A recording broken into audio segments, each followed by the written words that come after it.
Welcome to Go Home Heat, an NXT podcast. Yes. I got Justin in here. We're going to talk about NXT quickly. Ember Moon versus Dakota Kai. You know what's happened in this match today?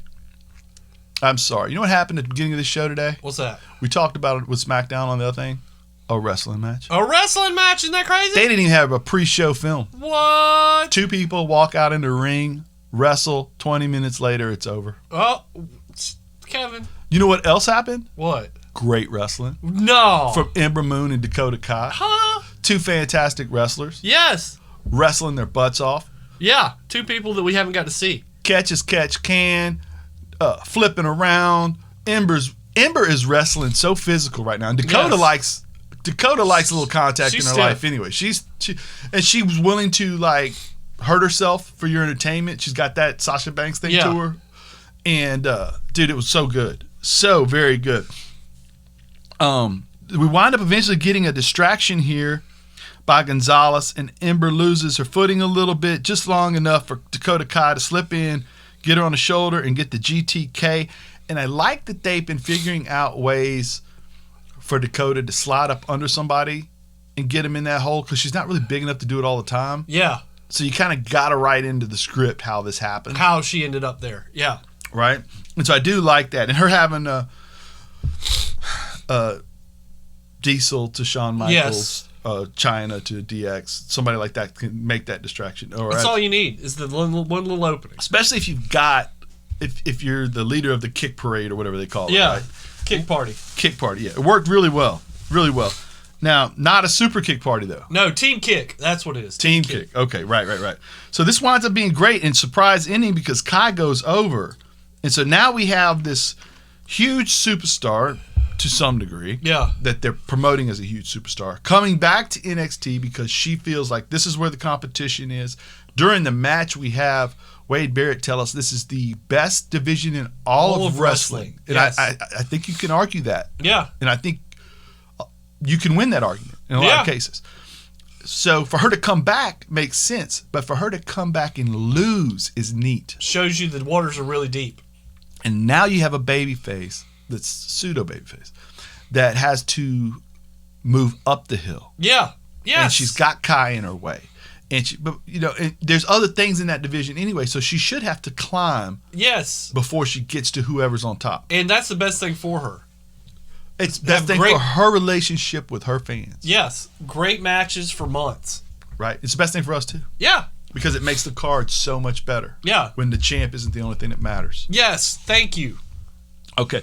Grimes versus Kushida. Ditto. Again. Yeah. Grimes does an interview backstage, and he's still scared. Zombies. Remember that he's still scared about last week. Yes. Because when he has this match, again, Kushida was fantastic. Grimes is really. This may have been Grimes' best performance as a wrestler on this brand. Yeah, it's up there. And he winds up getting to a scenario where he could win after he wound up knocking the referee out. Yes. You expected all of a sudden Grimes is going to catch him slipping or something. And a referee comes to run down to make a count or finish the match because the referee that started the match isn't able to do it, and that referee looks a lot like the zombie referee from the week before, scaring our hero Grimes, and then we get the hover lock for the finish, right? Yeah. He taps, and then runs off. The "I know you're a zombie" spot was pretty good. Did I love the finish? No, but the match itself was spectacular right up to it. Match was great, and Grimes' position in this company currently allows for that. Yes. He is both not a fantastic wrestler yet. He's both very good at wrestling and comic relief. Uh-huh. But it is more formidable opponent than, say, like Santino Marella. Yes. It works a little bit better in the context of this because this program doesn't go to that level of sports entertainment. And they've established him as a guy who can take anybody out if you give him a second. With the yes, absolutely. So he can still get wins, challenge for smaller belts. Yes. If you want that. And it works even with losses here and there. Now, Io wants Rhea. And I like that. And let's freaking go. Yeah. Let's do it. We've been dancing around it for a little bit. It's the match. Maybe it's a match of your candidate. Yeah. Let's do it. Let's go ahead and get going with this program. And let's have him wrestle a couple times. Yeah. Okay. And I like that she's calling Rhea. Exactly. I'm not afraid of Nightmare. I'm not waiting. I'm not waiting for you to come to me. Yeah. Let's go ahead and do it. You've been dancing around talking about me. Do it. Yes. Drake Maverick, Killian Dane versus Everrise. I was so like, why are we doing this? Yeah. And it was fine. It was the same thing we've seen for weeks until the best four-man faction ever in the history of wrestling. Oh, wow. Pulls up in a white SUV. Pat McAfee. Yes.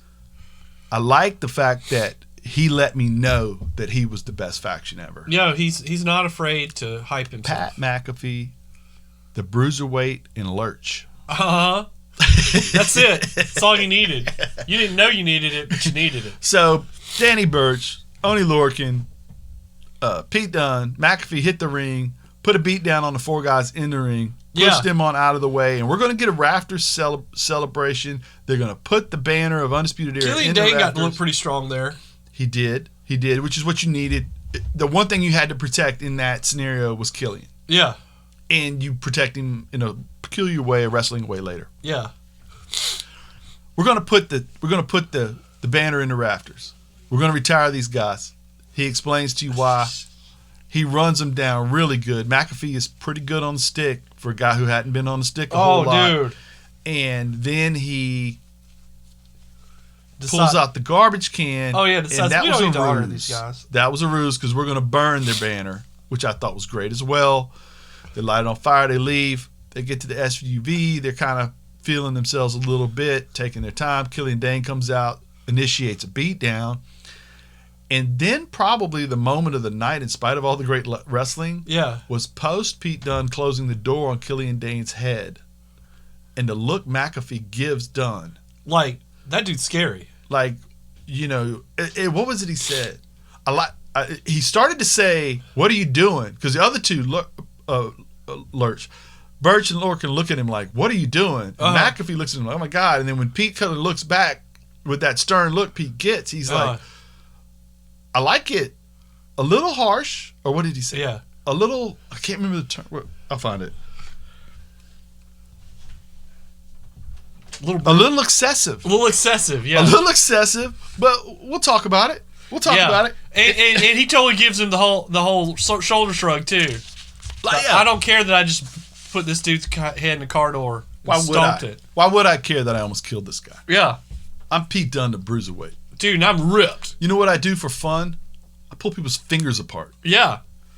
Butterflies, I yank their wings off. That's what he does for Pete Dunne. Yep. That's my hobby. All he does. Yes. All day long. That and evidently eat only fish, grilled, sit-ups and curls. Yes. Oh boy. Yeah, he came back with a whole... I thought he was built good anyway. He came back with a whole new look, man. He looks great. And McAfee mentioned that early on. Yeah, he did. And he did also tell the story of how he put his guys over.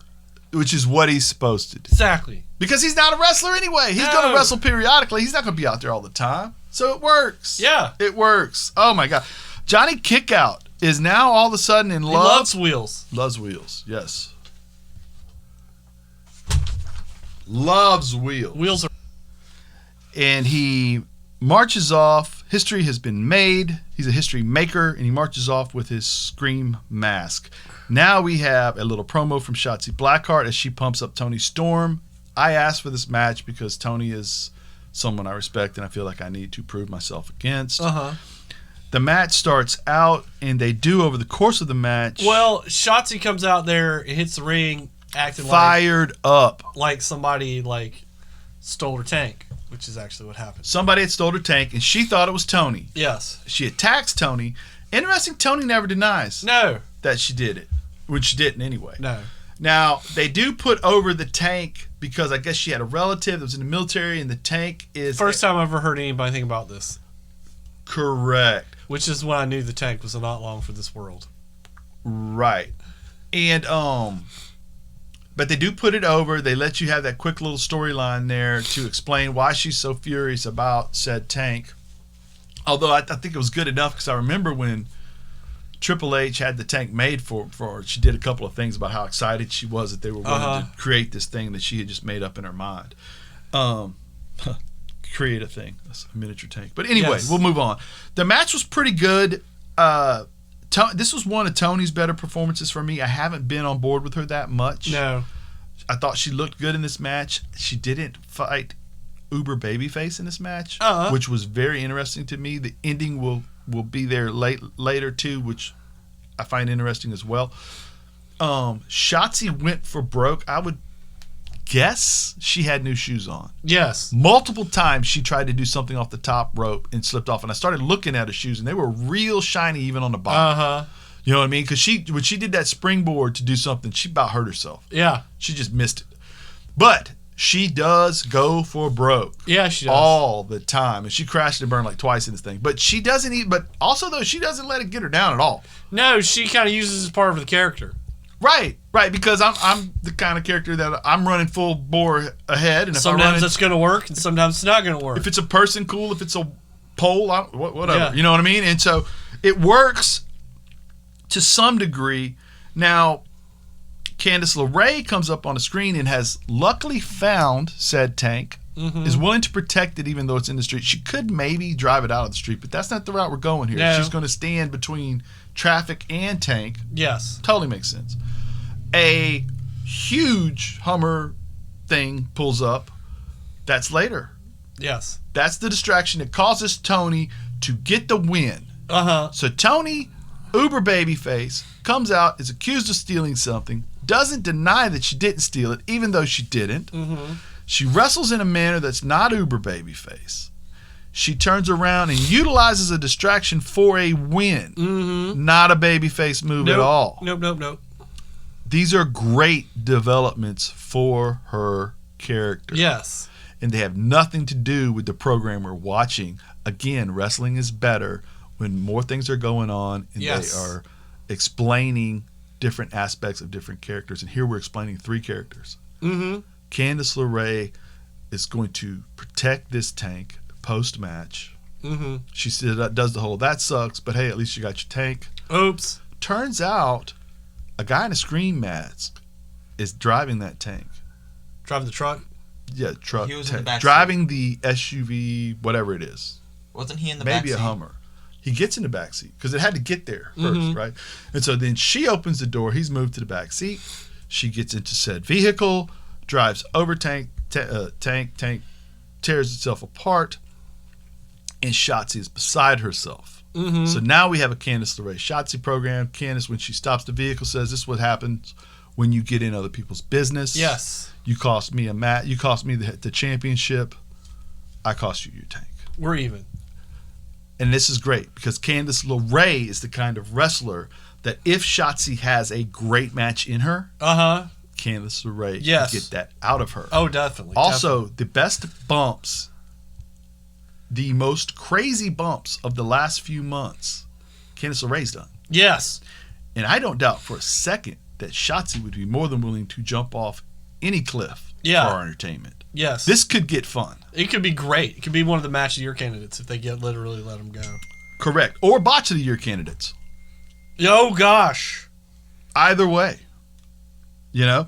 Okay, so then we wind up, at what part of the show did Grimes say, not the parking lot? That was in Halloween. That was in Halloween Havoc. Okay, I'm sorry. No, that was a great line though. When that's the most dangerous place here. Yeah, when William Regal was kind of doing. Go get to the van. Yeah, what he was almost doing.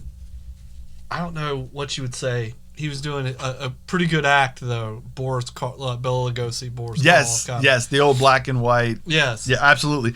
Now speaking of parking lot, the reason why I brought that up though, Jake Atlas attacks Joaquin Wilde and Raul Mendoza out there poorly with a steel pipe in front of Santos Escobar, and I don't think Escobar really did nothing.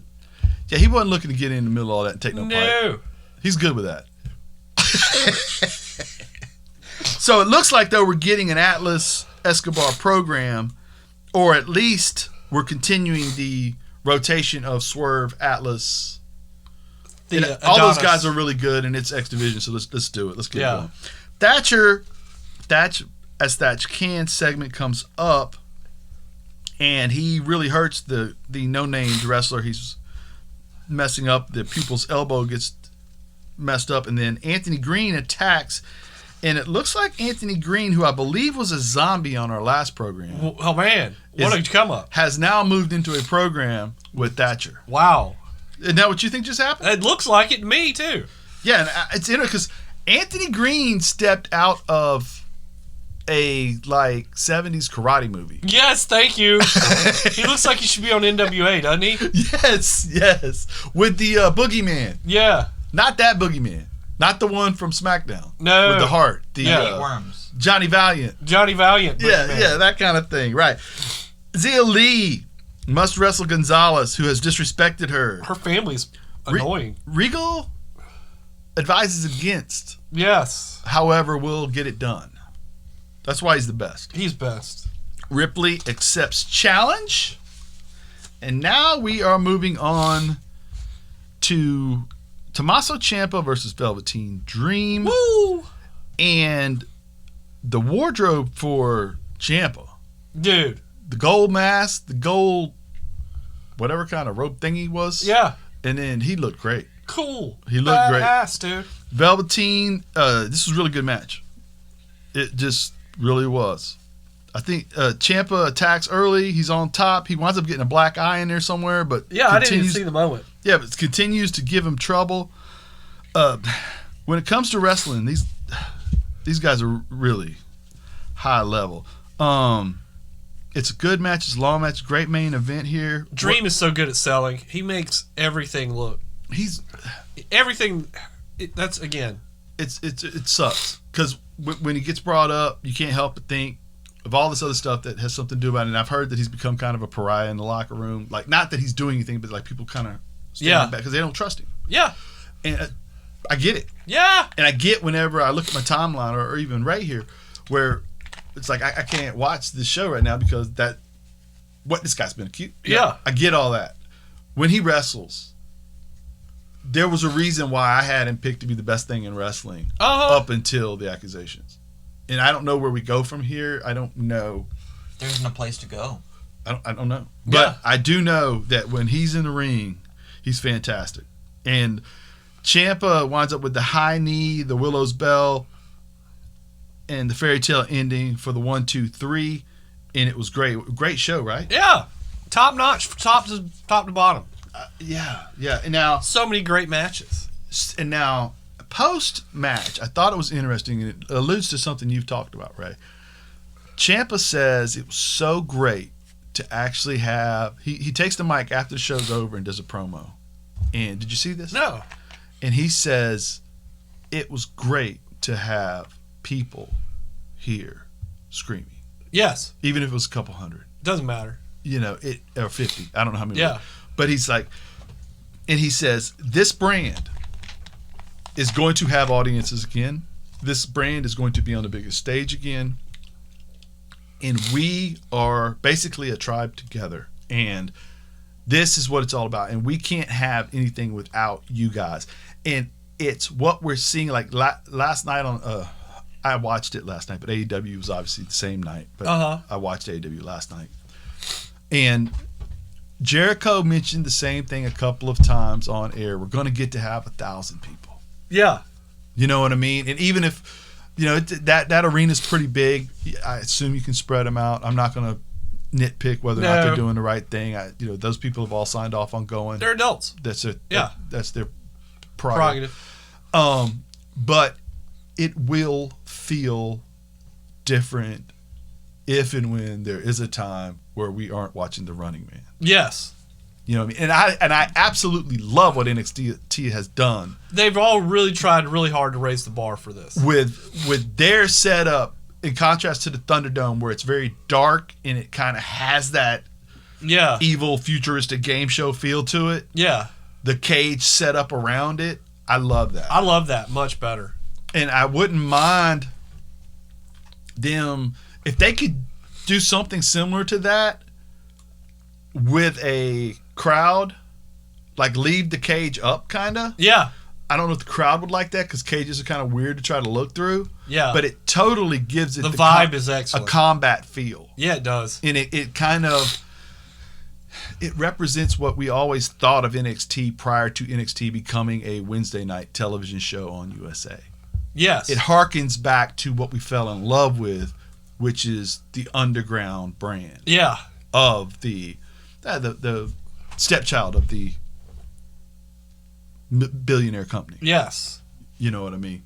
The fun part. Correct. It would strip down. Yeah. Not all the bells and whistles. We don't have this, but by the same token, I really enjoy pro wrestling, and I cannot wait. And you've said many times, Ray, that pro wrestling without fans it's just not it. It's the difference between swimming in a pool and swimming in the ocean. Yeah. You know what I mean? It's just completely different. Okay. I had a great time watching this show. I did. All right. So for Justin, for Ray, who, man, you really just chimed. Thank you, Ray. Great stuff. All right. Great stuff. For me, KP, this has been a Go Home Heat production. Copyright 2020. Go home.